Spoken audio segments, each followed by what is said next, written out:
All right, hi everyone. I've been told that I can start, so hopefully you can all hear me okay. My name is Nick Russo. I am a technical leader with Cisco, and I'm going to spend about 15 minutes to talk to you about automating networks with gRPC, how it works on a basic level. I've got a little demo set up for you, as well as what I consider to be a pretty good public Postman collection, and I'll walk you through some examples with that. So most of us have to deal with presentations day in, day out at our jobs, and I promise this is going to be extremely short. It's just 2 slides just to orient you with what I'm going to show you with the Postman stuff. So with gRPC, what I want to illustrate today is a specific Cisco product. It is an iOS XR router. If you don't work in networking, you've probably never heard of it. That's just the name of a router that my company sells. This router is generally designed for the service provider market, and those are customers that often use gRPC to do network automation, both for things like configuration management, collecting telemetry data, and everything in between. Now, for this particular demo, I have my laptop here. It's running Postman, which I'll show you in just a little bit. And the router that I'm targeting is an always-on test instance running in what we call a sandbox. So it's running out in the cloud somewhere, publicly accessible, and the credentials are public. I only say that because you don't need to pay any money, you don't need to do anything. All of you can access this router right now, and I have an environment in my public Postman collection that allows you to target it. So if you find this particularly interesting and you want to test it out tomorrow when you're at work because it's relevant to a specific business case that you are addressing, you can use the collection as written with the environment provided, and it should just work for you. Okay, so that's all I'll say on that. Now, for those not familiar with gRPC, I don't have a lot of time to teach you all the fundamentals on how this incredible protocol and really cool API design works, but to put it really, really simply, with gRPC, we define a contract. We specify what are all the methods, what are all the exchanges between client and server. And we do that in what's called this proto file. And you can see at the bottom there, I've snipped off the top of the Cisco iOS XR specific gRPC interface. So the developers at Cisco came up with this RPC specific to this product. And here are some of the RPCs that are available. These are the remote procedure calls that we can invoke on the target. Now I've done a little bit of color coding here. Hopefully it's a little bit easy to understand. We can do a unary operation. We send one request, we get one response, almost like making a REST API call in a sense. Or we can do streaming operations where we send one or even potentially multiple responses and get multiple responses back.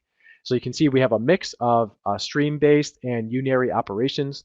Most of these are related to configuration management, getting the configuration of the device, merging, deleting, or replacing device configuration. So maybe we're adding different virtual networks to a router, provisioning new VPN services, adding or changing security features, etc. These are the kinds of common use cases we see with network automation using existing techniques like using a command line interface over SSH, using netconf or restconf, which are very specific to network automation. And if you don't work in networking, you've probably never heard of them, so we won't dive into that.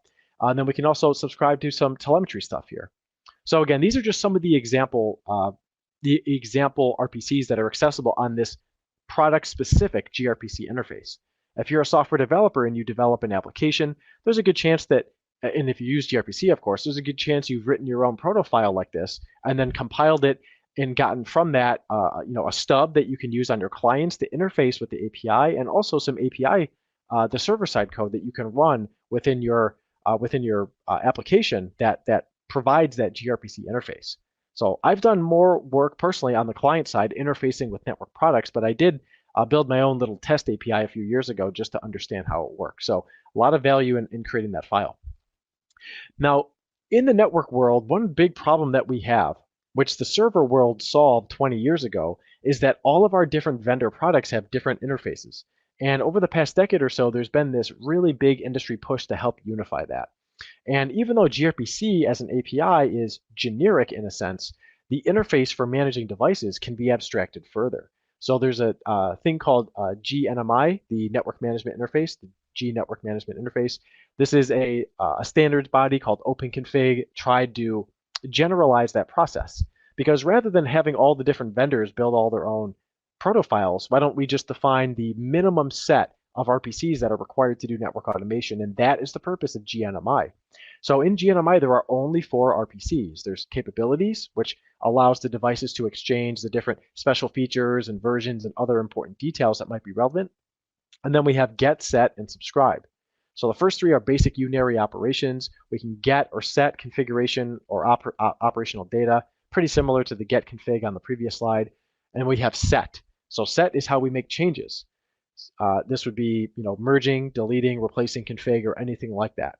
And then we have subscribe. You can probably guess what that does. This is to get telemetry from the device, asking questions about CPU utilization, interface utilization, bandwidth constraints, and other information that would be operationally useful to people managing a large network. Okay, so if you could hide my screen for just a minute, what I'm going to do is I'm going to pull up a Postman demo. And from that demo, we'll walk through just some of these example RPCs. So I'll pull this up. Hopefully you can all see that okay. Now again, we can't go through all the details here, but this is public on the Postman website. These public collections, this whole workspace is public. So there's lots of other fun stuff in here, but we're going to talk about iOS XR's gRPC and GNMI here. When you click on this, you get the little description, which is cool. And you can see I built this not very long ago. It was actually over the Thanksgiving weekend. I was playing around with this just a few months back. And since then, Postman has come out with some cool updates, allowing me to save my examples and such. So even if this demo blows up in my face and I get to look stupid in public, fortunately, I still have some example responses that I can show you to help illustrate the point. Now, on this first one, what I do want to point out, and something I think is really cool about using Postman in general, is that this file right here, I'm not going to click on it, but this raw file is just the text file of the iOS XR gRPC proto file, which is published by my company. And Postman can ingest that file from a URL and use it, and then understand from a client's perspective how to interface with the gRPC interface. So for example, you can see here I have some example requests. If we click on this first one, for those of you familiar with Postman in the context of HTTP, which probably 100% of you are, the interface for gRPC is kind of similar.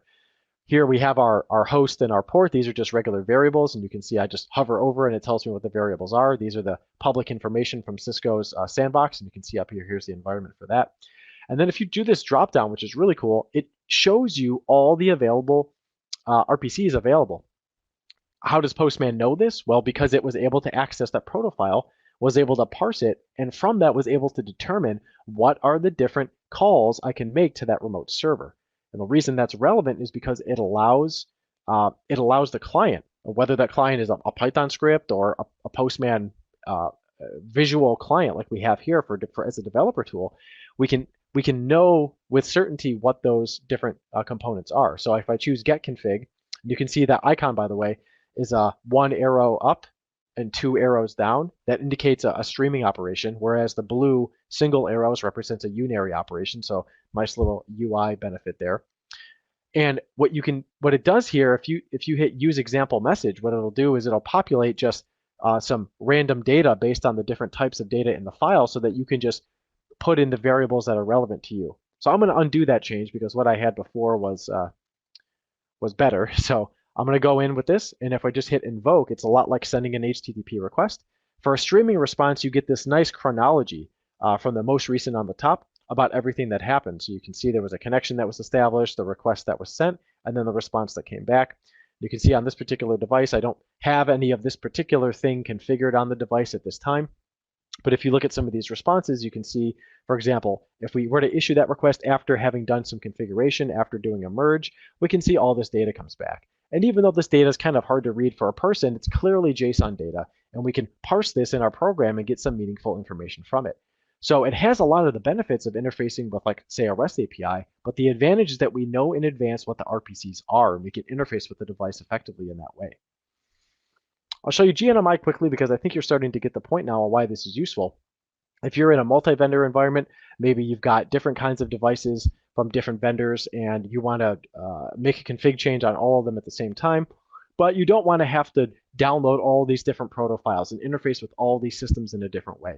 Again, this fragmentation is a big problem we have in the network industry in general, and GNMI is a way to address that. Now, make no mistake, GNMI is a gRPC API. It just has a fancy name because of its generic behavior. So if we click on this capabilities, for example, and we do invoke, because this is not a streaming response, we get a very traditional Postman type response. Just like we would see with an HTTP API, we get all this nice JSON data. We can scroll through it and a bunch of other details. We can click on the documentation over here. Postman is also smart enough to pull in a lot of the documentation that's accessible within the proto file and from some of the other links within that file. So I didn't type any of this. This is just there. And I think this is really useful from a developer's perspective is because even though compiling this proto file on your system will give you these nice stubs in whatever target language you want, Python, Java, whatever, being able to use Postman to interrogate these APIs allows you to determine what the data structure needs to be, and also allows you to step through a little bit more interactively, just like we do with HTTP. So I found this to be a particularly useful thing because in network automation, as we continue to use gRPC and GNMI more and more, especially for topics like streaming telemetry. And you know what? Maybe I'll just show you some of these example responses from the subscription here. If we were to, for example, choose this one, and you can see over time we get lots of responses. So every 10 seconds or whatever the interval is, we can get responses, and in that response we have a whole bunch of data. Now this just happens to be, you can see it's pretty easy to read. It just talks about the different memory type things. So long story short, I'll quickly summarize here. gRPC is a way of interfacing with an API, not RESTful. It's an RPC-based API, not REST. So a little bit different paradigm, but using your proto file, you can compile that, get client libraries for any programming language you want, pretty much, and you can also use Postman to ingest that file. And then behind the scenes, Postman will parse the file, tell you all the different things that are available. So remember, GNMI only had 4, basically reduced the set of RPCs to only 4, and we can choose it here. And then after we choose it, we get our example payload, and we can immediately start populating that data. And when I think back to Postman, if you don't have like an open API Swagger type interface, you have to go and build all that stuff by hand. And that's not a limitation of Postman. That's just how HTTP APIs can work if you don't have that documentation to feed into your client. But with RPC, it's inherent. That makes it, in my opinion, a really great API and something you should seriously consider.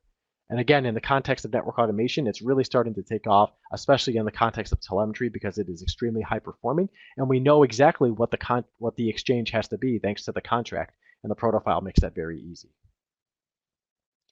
So that's it. Hopefully that was an entertaining 15 minutes or so. I hope you all were able to learn something from it. If you have some questions, I've got a chat here, and I should be able to address those. What are the trade-offs between type safety and the benefits of a more generic interface? I think I see what you're saying. So when we take this very generic interface, and by the way, this set here, this set interface is really generic, and it's actually kind of hard to construct. So here, just to show an example, when you're dealing with this in the context of an object-oriented stub, you compile this using gRPC IO in Python, for example, and you get your Python stub. You can craft these elements with relative ease. In Postman, of course, you have to build this stuff manually. I think what you're asking is, if we have a more generic interface, do we sacrifice some type safety? I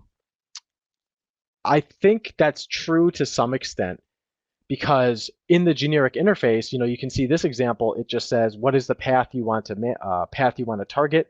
Now, in the context of network automation, these are generally going to be strings, and without going down the rabbit hole of Yang modeling, I don't even want to talk about that. It's a whole nother topic. But these are always going to be strings, and they're always going to reference some path. And oftentimes you can use XPath or XML path to target specific resources on the router you want to manage. So the type isn't so much of a problem there. But here, this is a bunch of base 64 encoded data. And in order for me to build this payload, I had to manually encode that. Now within this, it's actually a giant JSON blob, and hopefully the type gives you kind of a name there. It's a JSON IETF value. So IETF serialized JSON code encoded as base 64. The way that GNMI tries to manage that, basically GNMI tries to avoid that trade-off by saying we want to give you type safety by allowing you to specify different types as your value. So you see we have value, and then inside of that we have the JSON thing. So what we're trying to do is create a generic interface where you can specify what kind of value you want to send. That way, the vendors can say, look, if you want to implement this using integers, you can use integers. If you want to implement using a string, you can do that. And just to help illustrate that point, down here under the subscriptions, there are actually 5. I'll pull up the documentation here. So I made this little table. There are actually 5 different encoded, or 5 different supported encodings for telemetry subscriptions with GNMI. You can see they're numbered 0 through 4. And again, you can all read those different types. But if you look at the different responses, I actually tested all 5. And of those 5, only 3 of those 5 are supported on this particular platform. So the idea is give the vendors options on which ones they want to implement. So in this case, Cisco decided to implement JSON, unsigned integers, and JSON ITF value, but not the bytes one and not the ASCII value one. So so you have some flexibility there to specify different types. But oftentimes, I think you're right, is that this kind of flexibility and needing to specify types, that's not really a concern at all when you design your own custom gRPC interface. So in my opinion, I think, so I'll tell you this. It's hard for me to tell you which one is better, but I can definitely tell you this, is that when vendors implement APIs in the network world, it is extremely common to basically provide 2. Almost every vendor will provide you a vendor-specific interface with vendor-specific ways of accessing data, which avoids a lot of the, which improves type safety, and it's generally more targeted, more specialized towards that device. But they'll also support a more generic interface like GNMI. Again, for the network people out there, this would be the difference between a native Yang model and an ITF or an OC Yang model.